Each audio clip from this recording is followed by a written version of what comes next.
Hello friends किউरियस स्पिरिटলৈ আপোনালোকক স্বাগতম জনাইছো। আজি আমি আলোচনা কৰিবলৈ লৈছো 14 জুনৰ গুৰুত্বপূৰ্ণ কাৰেন্ট এফেয়াৰ্ছসমূহ।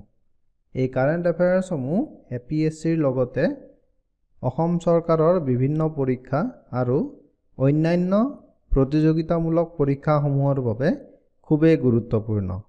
হেহে অনুগ্ৰহ কৰি ভিডিঅটো শেষলৈকে চাব। আহকচোন আমি ভিডিঅটো আৰম্ভ কৰো।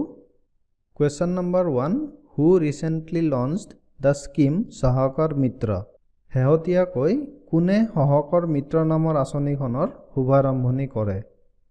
ইয়াৰে শুদ্ধ উত্তৰ হৈছে অপচন এ নৰেন্দ্ৰ সিং তোমৰ।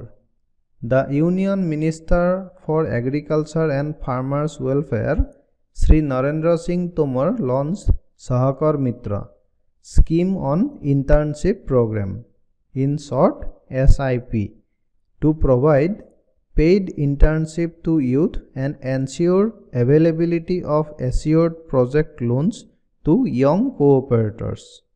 কৃষি আৰু কৃষক উন্নয়ন বিভাগৰ কেন্দ্ৰীয় মন্ত্ৰী শ্ৰীযুত নৰেন্দ্ৰ সিং তোমৰে সহকৰ মিত্ৰ নামৰ আঁচনিখনৰ শুভাৰম্ভণি কৰে।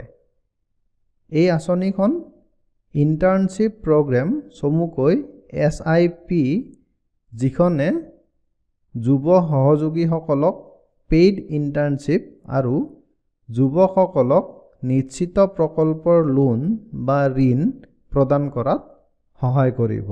Question number 2 Which Indian state becomes first state to get ISO for tribal hostels? কোনখন ভাৰতীয় ৰাজ্যই জনজাতি আৱাসসমূহৰ বাবে ISO স্বীকৃতি লাভ কৰিছে? ইয়াৰে শুদ্ধ উত্তৰ হৈছে option C Orissa. Orissa has become the first state in the country to receive ISO certification for hostels meant for tribal students.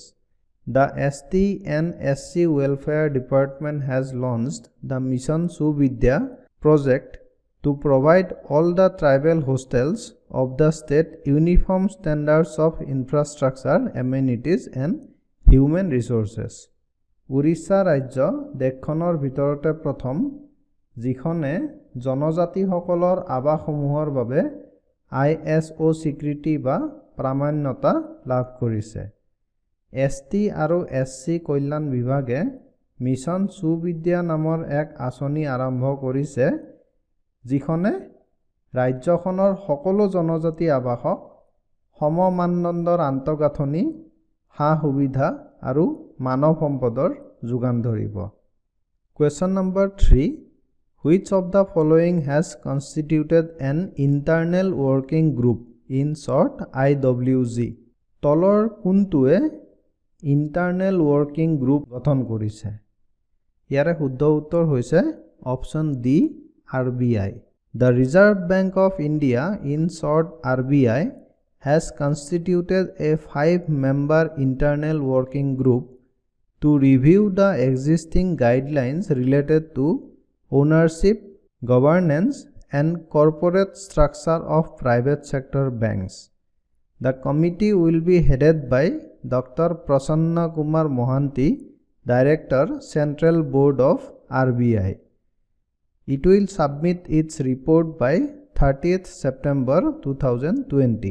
ভাৰতীয় ৰিজাৰ্ভ বেংক বা RBI ব্যক্তিগত খণ্ডৰ বেংকসমূহৰ মালিকীস্বত্ব পৰিচালনা আৰু কৰ্পোৰেট গাঁথনি সম্বন্ধীয় বৰ্তমানৰ নীতি নিৰ্দেশনাসমূহক সমীক্ষা কৰিবলৈ এখন 5জনীয়া সদস্যৰ দ্বাৰা গঠিত ইণ্টাৰনেল ৱৰ্কিং গ্ৰুপ গঠন কৰিছে। RBI চেণ্ট্ৰেল বৰ্ডৰ নিৰ্দেশক ডক্টৰ প্ৰসন্ন কুমাৰ মহান্তিৰ দ্বাৰা এই কমিটিখন পৰিচালনা কৰা হ'ব। 30 ছেপ্টেম্বৰ 2020ৰ ভিতৰত এই কমিটিখনে চূড়ান্ত প্ৰতিবেদন দাখিল কৰিব। Question number 4 What is the name of the famous footballer who passed away recently? শেহতীয়াকৈ মৃত্যুবৰণ কৰা বিখ্যাত ফুটবলাৰ গৰাকীৰ নাম কি? ইয়াৰ শুদ্ধ উত্তৰ হৈছে option A Tony Dune. The former Republic of Ireland international footballer Tony Dunne passed away. He was 78. He played for Manchester United Football Club for 13 years. প্ৰাক্তন আয়াৰলেণ্ডৰ আন্তঃৰাষ্ট্ৰীয় ফুটবলাৰ টনি ডুনে মৃত্যুবৰণ কৰে। তেওঁ 78 বছৰীয়া আছিল। তেওঁ 13 বছৰ ধৰি মানচেষ্টাৰ ইউনাইটেড ফুটবল ক্লাবৰ হৈ খেলিছিল। আৰু আমি সকলোৱে জানো যে মানচেষ্টাৰ ইউনাইটেড ফুটবল জগতৰ এক জনপ্ৰিয় club. Question number 5.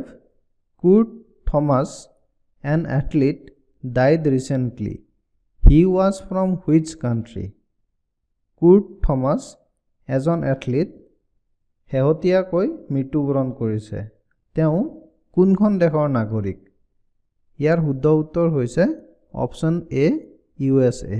Kurt Thomas, the first American to win a gymnastics gold medal at the World Championship, died. He was 64. Kurt Thomas, বিশ্ব চেম্পিয়নশ্বিপত জিমনাষ্টিকত সোণৰ পদক লাভ কৰা প্ৰথমগৰাকী আমেৰিকান এথলীটৰ মৃত্যু ঘটে। তেওঁ 64 বছৰীয়া আছিল। ফ্ৰেণ্ডছ, এইখিনিয়ে আছিল 14 জুনৰ গুৰুত্বপূৰ্ণ কাৰেণ্ট এফেয়াৰ্ছসমূহ। ভিডিঅ'টো চাই কেনে পালে অনুগ্ৰহ কৰি কমেণ্ট কৰি জনাব। কিউৰিঅ' স্পিৰিট চেনেলটো ছাবস্ক্ৰাইব কৰিবলৈ আৰু বেল আইকনটো টিপিবলৈ নাপাহৰিব। ধন্যবাদ।